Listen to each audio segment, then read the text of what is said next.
Venturing near the abandoned Waterhouse was a dare we couldn't resist. But what we encountered within its decrepit walls would haunt us forever. Something sinister lurked in the shadows, waiting to unleash its chilling secrets upon us. Let me start from the beginning. Over the heath, there was an ancient, crumbling Waterhouse where the entire estate's water system was managed. Believe me, we thought it was a miracle how anything that old and manky could keep and pump out any water, but it did. It was made with bricks, with a black slate roof and iron doors, although at the time of this incident it was just a shadow of its former self, and didn't have any doors. The windows were all smashed in by generations of kids throwing rocks and stones at them. It was there where my mama and her siblings were kids played over the heath, and they all told us it spooked them and their mates as it did us. It was a really hot day one summer in the school holidays. The older boys were at home for some reason, and all the younger cousins, me included, were being little brats, so the boys said they would take us all blackberry picking to keep us quiet. Mama agreed gratefully. The boys were really responsible and mature at 16, 17, and 18. They babysat for us younger kids all the time, so we all knew the rules of staying close to the boys and doing what they told us. And so, a half hour later, everyone had their fruit buckets, and we were off. There were 5 of us younger kids. We were all really excited as blackberry picking was a great family favorite activity, and our Grand's blackberry pies were the best. Grand's house led directly onto the back of the heath. There was a fence with a gap at the end. One of my older cousins passed me through to the other, then lifted my tiny wheelchair over the fence. The other kids were through in seconds, and we were away again. On our way to our destination, the older boys told us spooky stories, as they always did, half because they liked scaring us, and a half because we all used to beg them to. There was nothing more terrifying than a story from my cousins H or B. They were masters, and so believable. We loved it. We all stopped talking when we came to the Waterhouse. Nobody ever dared to speak around or near the Waterhouse. Not even the older boys. For something so mundane, it always looked, and still does, so eerie.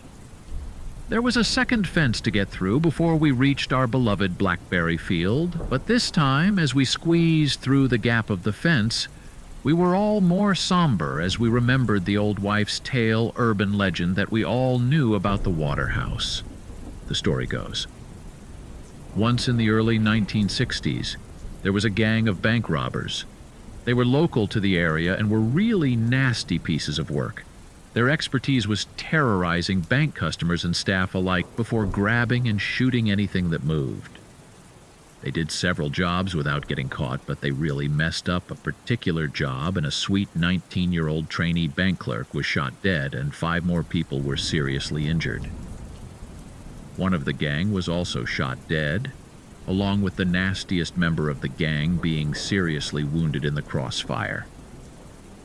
It is said that the remaining gang members escaped with just a few hundred and made their way over to the heath and hid out in the Waterhouse. It was newish at that time, and was a perfect hideaway for the murderers. There was a lot of contention and stress between the remaining gang. Months, although it was never proven how. The bodies of all 3 of the remaining gang members were discovered rotting away in the Waterhouse 6 months later. A few years after, the weird stuff and creepy noises started occurring near and around the Waterhouse. Mysterious, hairy figures were glimpsed moving stealthily amongst the pipes and wires. A dank, moldy, rotten smell like aging river weeds was always smelt around the area of the Waterhouse, and eerie wails and menacing murmurs could be heard day and night. In the late 70s, there was a spate of mysterious deaths of homeless people who would shelter over the heath not too far from the Waterhouse. There was nothing to ever link the deaths to the Waterhouse, but the locals soon started giving the Waterhouse and surrounding area a wide berth because of the creepy history and dark reputation, and that left the Waterhouse abandoned and in disrepair. That's what we knew of the Waterhouse's dark history. That is why we were so wary and anxious to get away from it as quickly as possible. When we were all through the gap in the fence further away from the Waterhouse, us younger cousins built up enough courage to glance over at the building of ill repute before being rounded up by the older boys. A put me in my wheelchair again, and we set off to the blackberry field. We soon arrived at the field, where some other local kids we knew were already there, and we spent a nice afternoon picking and eating the juicy, sweet blackberries and splashing in the river, and soon the sun was getting low, and it was time for home. Our journey home was much like the one there. We were still bantering, laughing, and the older boys were still winding us up slightly, but being as it was getting later, we were feeling wearier and slightly subdued. When we reached the fence before the Waterhouse, the air felt slightly too close, like before a thunderstorm. The youngest of the three older boys got me out of my wheelchair so that B could lift it over the fence. The other kids were already on the other side of the fence with H and B. A suddenly said to his brother in a low, guarded voice, "Something moved at the back of there, Bruve." B just looked at him sideways. Out of the boys, A was the most likely one to pull a stunt or wind anyone up for a laugh. But AI was straight-faced. A said, "I'm going to have a look," passing me through to B and squeezing past us all. "Wait up, A, we've got to..." Having put me in my wheelchair, B had moved forward towards his brother when we all heard A shriek out in horror and disgust, and the two boys moved back quickly. AH, having already taken me out of my wheelchair again, had told everyone to run, and we did. B picking up my tiny wheelchair, folding it up while running, A grabbing the other two kids' hands and following B and H running with me on his shoulders, holding my other cousin's hands. We ran and ran. A kept saying, "Don't look back, don't look back." I did, but saw nothing. We didn't stop till we got to the fence which leads back to the road on the estate, and we could actually see civilization again. We were all completely exhausted, especially the older boys. Before we slipped through the fence to the road, B, holding himself up by the railings, asked, "What did you see, A?" "Yellow eyes, hairy face." All of us younger kids began to panic and scream, and H had to calm us all down. He said that we were safe and it would be all right, but we all wanted to get as far away from the Waterhouse as possible.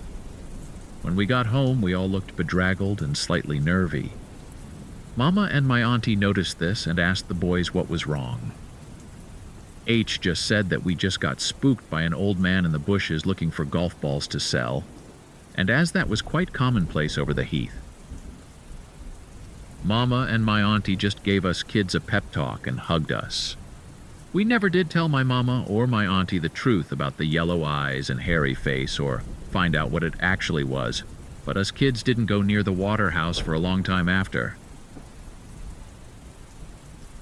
Thank you for watching. If you found these stories gripping, don't forget to subscribe for more spine-tingling content. For another hair-raising tale, check out our suggested video. And if you're hungry for more eerie encounters, dive into our playlist featuring similar chilling narratives.